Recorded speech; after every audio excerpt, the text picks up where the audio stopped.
ራስን መቆጣጠር አልቻልኩም የሚሞት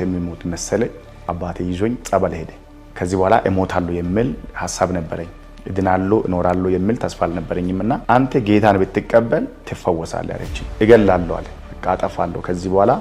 ስሜን ያሰደብከኝ ብሎ የሰፈር ሰዎች በጣም ጦርነት አስነሱ ቤታችን ውስጥ ጌታን ከተቀበልክ ከእድር ትባረራለህ ጴንጤ ሆነ አንተ እንዴት አብጤ ትሞታለህ ይሄ የጴንጤነት ሃይማኖት ለአባቶቻችንም አልጠቀመም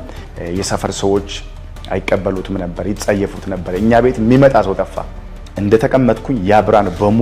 ሙሉ በሙሉ እኔ ላይ መጥቶ በራ እንደዚህ ወደ ጌታ መመለስ ብትፈልግ አባቴ ይገላታል እግዚአብሔር በዛች ሌሊት ላይ ጸለይኩለት ያን ልጅ ፈወሰው ተቆርጦ የወጣ ማህፀን ሁሉ ጸልየላቸው ተገጥሞ ልጅ ወለዱ ሰዎች አሉ ምክንያቱም ለእግዚአብሔር የሚሳነው ነገር ስለሌለ እስከ ጸበል ድረስ እጅ ያለው መፍትሄ ፈልጌ ጸበል ይርኩት ለሌላ ዓላማ አይደለም መፍትሄ ፈልጌ ነው ለመዳን ነው ለመፈወስ ነው እስከ ገዳም ድረስ እስከ ብዙ ቦታ እጅ ያለው ውሃ ተሸክመን ለመጠመቅ ለመፈወስ ያልደረስኩበት ቦታ የለም ነገር ግን እዛ ሁሉ ቦታ እጄ መፍትሄ አላገኘውም አልተፈወስኩም የፈወሰኝ ኢየሱስ ብቻ ነው ነፃ ያወጣኝ ኢየሱስ ብቻ ነው